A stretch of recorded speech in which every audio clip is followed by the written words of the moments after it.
talking about sacred places. And we've been talking about places in our faith story where God has had a tendency to meet us and speak to us and reveal His will to us in a variety of different ways. And today, we're going to be talking about a space that's called dry rivers, and we're going to be emphasizing a prophet by the name of Elijah. And if you have your Bibles, you can open them up to the book of 1 Kings in chapter 17, and that's where we're going to be launching today. I want to tell you a quick story about a space that's been very, very important to me. And this is a place called Camp Little Crossroads, and it's in Lowesville, Virginia. It's about 2.5 hours from here. And Lowesville is a Camp Little Crossroads is a camp that Virginia Baptists have. This about 10 of our kids went down there this summer. Adita Pertica was working there this summer as well as a counselor. But I've been going to Camp Little Crossroads for a number of years, and one of the things that I've done when I go to Camp Crossroads is that I will take a group of guys and we'll go. You can't see it very well, but right in the middle at the top of the picture, you can barely see a kind of a clear spot on that mountaintop, and that's a big rock outcropping. And I'll take a group of guys and we'll go go hike up there. And we start this 2-mile hike, and we just start talking, and you know how people are, talking in the woods, talk, going in the woods. And we reach a certain point, and I'll tell the guys together, and I'll say, guys, I need you to do me a favor. I need you to be quiet. And I want you to walk in silence. I don't want you to talk. I don't want you to speak. I just want you to be silent. And I just want you to think about your relationship with God. And so we're going to walk in silence for about 15 or 20 minutes. And we'll keep going up the mountain and keep walking in silence. And, you know, that's a little bit awkward if you're going to be in silence, but it's not bad because then you can reflect on things. And after 20 minutes or so, we get ready to cross this creek. And I tell him, I said, now, I want you to think about a problem that you're carrying, a burden that you're bearing, and I want you to pick up a rock that symbolizes what you're carrying. And these guys will pick up a rock. Sometimes they're 5-pound rocks, sometimes 10-pound rocks, 15, 20-pound rocks. It just depends on whatever it is. And then I tell them, now you're going to carry it. And so for the next 15 or 20 minutes, they'll hike carrying that rock, and they'll carry that rock, and we'll get all the way to the top. And when you get to the top, it's nice and flat. And when we get to the top, I tell them, I said, now I want you to consider whatever burden you're carrying, whatever weight that you're bearing, that Jesus wants to help you carry the load. And I said, now I want you to watch what Jesus does in situations that you find. And I asked these guys to give me their rocks. Now, if they picked up a 5-pound rock, that's kind of nice. If they give me a 20-pound rock, that's not nice. But I take those rocks and I fill my backpack and I carry them in my arms. And for about a half mile, we'll walk on the summit all the way to that bare spot. And when we get there, they're behind me. And they're watching me struggle carrying the load, however much the load is. And when we get there, man, it is a weight to take that off. And those guys are struggling seeing me struggle. But we build ourselves an altar, and we talk about how Jesus carries our burdens. Now, my thinking is that there are some burdens that you are carrying right now that are heavy. And sometimes the burdens that we carry are the simple fact that we are in a dry spot, we're in a hard place with our relationship with God when God just doesn't seem to be real to us for whatever reason. Maybe there's some things going on where there's just some separation. Maybe there's some other things going on where we don't feel as connected. But sometimes we walk through some dry places when life is just not real easy.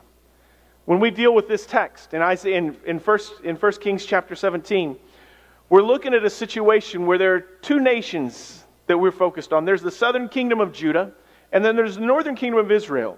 The northern kingdom of Israel at this time is led by a king by the name of Ahab. And Ahab he's a pretty sharp dude. He's economically got the nation rolling. Militarily, they're a powerhouse. They're doing great things governing-wise, as they've got a pretty strong central government. But the southern kingdom, Judah, has Jerusalem. And Jerusalem for Jews is the place where you go to worship. And so the northern kingdom doesn't have Jerusalem, so they start struggling in their faith. And they start doing some things that they shouldn't be doing, and they start seeing some other gods and worshiping some other gods. And God says, hey guys, we're going to have to address this. And He sends a prophet named Elijah to go speak to Ahab. And this is what the scripture says in 1 Kings chapter 17 and verses 1 through 4. Now Elisha the Tishbite from Tishbe in Gilead said to Ahab, as the Lord God of Israel lives, whom I serve, there'll be neither dew nor rain the next few years except at my word. And then the word of the Lord came to Elijah, leave here, turn east, and hide in the Kiriath ravine east of the Jordan. You'll drink from the brook there, and I have ordered the ravens to feed you there. So in this situation, God says to the prophet, go tell the king, and tell the king that there's getting ready to be judgment, and there's getting ready to be problems. And then as soon as you tell him that, you need to get the heck out of Dodge. And you need to run because that king's going to want to kill you. So God says to Elijah, you've got a big job, but then I need you to be alive, so you go hide and you go take off and I'm going to provide for you and I'm going to care for you. So he goes from Samaria and he starts running into a wilderness that looks like this.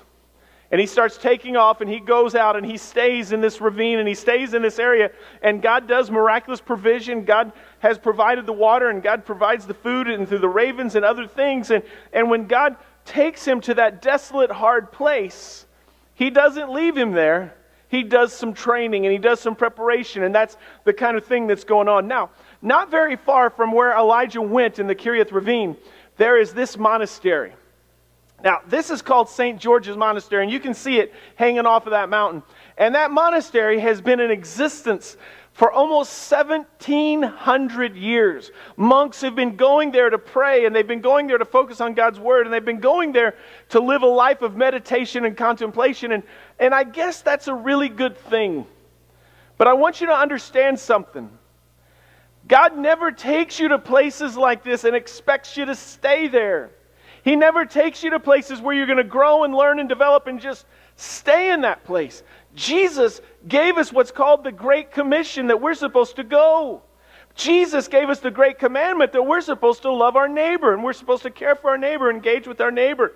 And so we see this picture of this is a beautiful spot that some of you in this room have seen outside of Jericho. And we can think about how awesome it would be to connect with God, but it kind of defeats what God's purpose is in going and telling and loving your neighbor.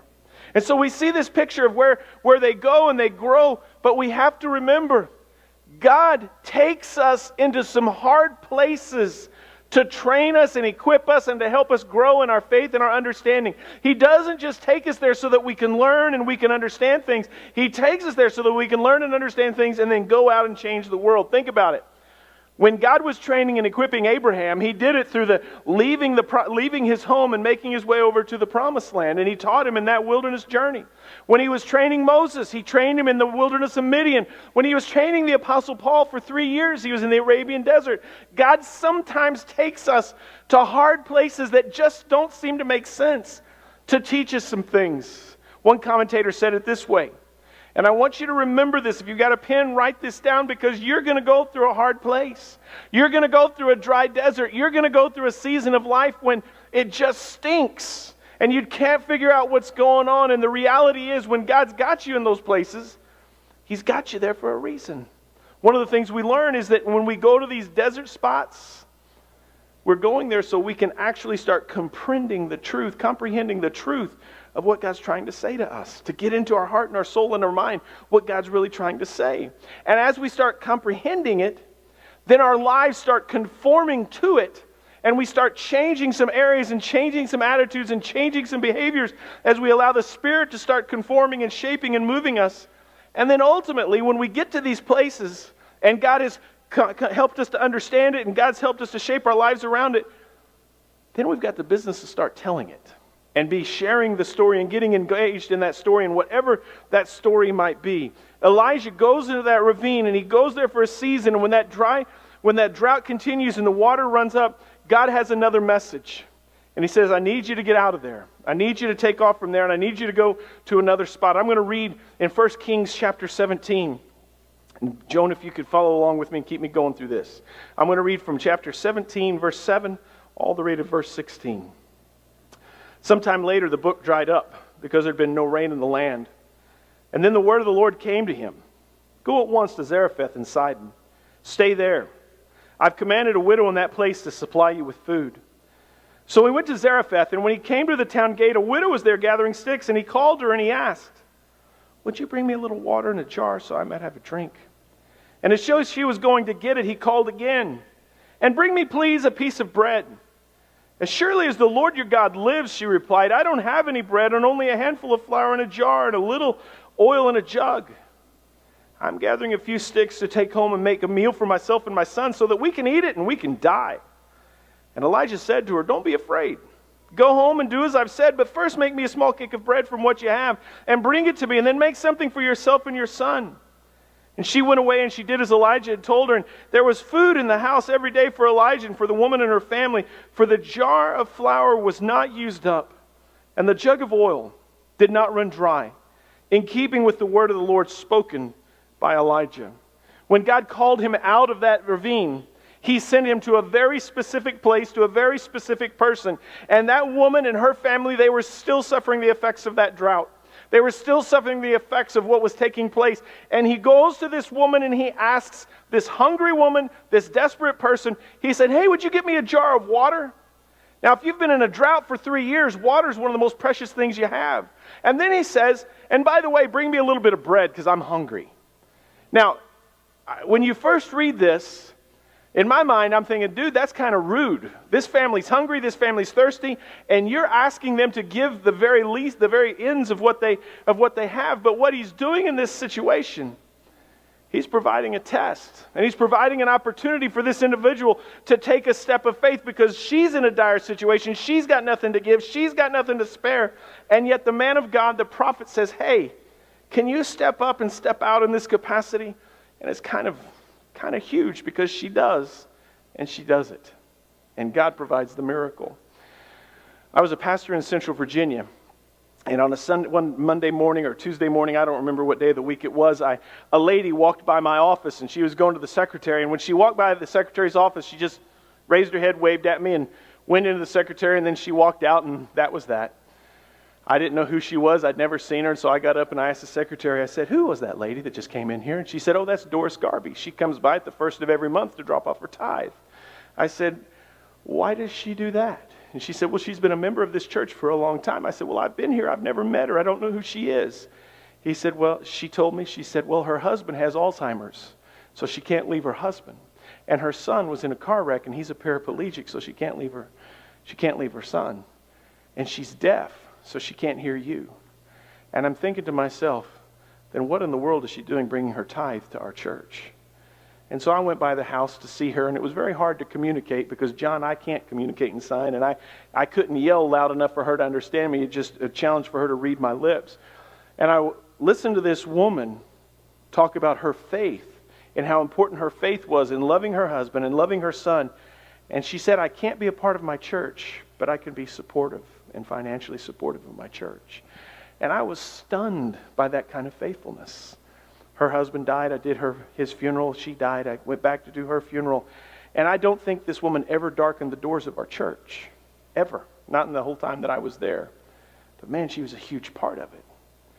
It reminds me of the widow's mite. When Jesus was standing in the temple, and this lady throws in some very, very tiny coins, some copper coins that were worth nothing. And Jesus acknowledged her generous gift because she gave everything that she had to do that. And yet God, again, reminds them of being faithful. And I think one of the pieces that we have to think about in these sacred places is, what are our priorities?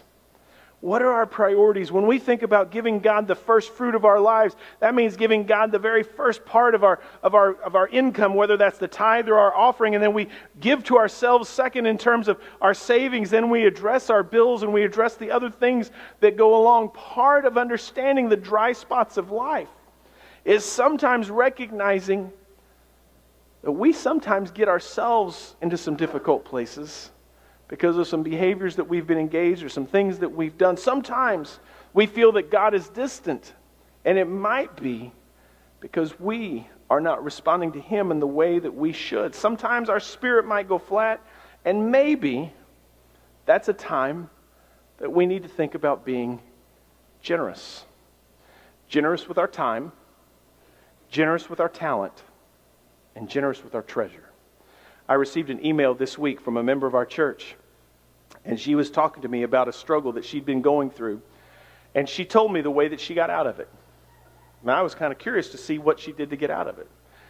And she started going out of it by starting to visit some people at a nursing home. And she said, I started to go see some people that don't have family members.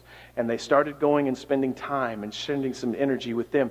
And she said, David, as I was doing this, my funk kind of went away.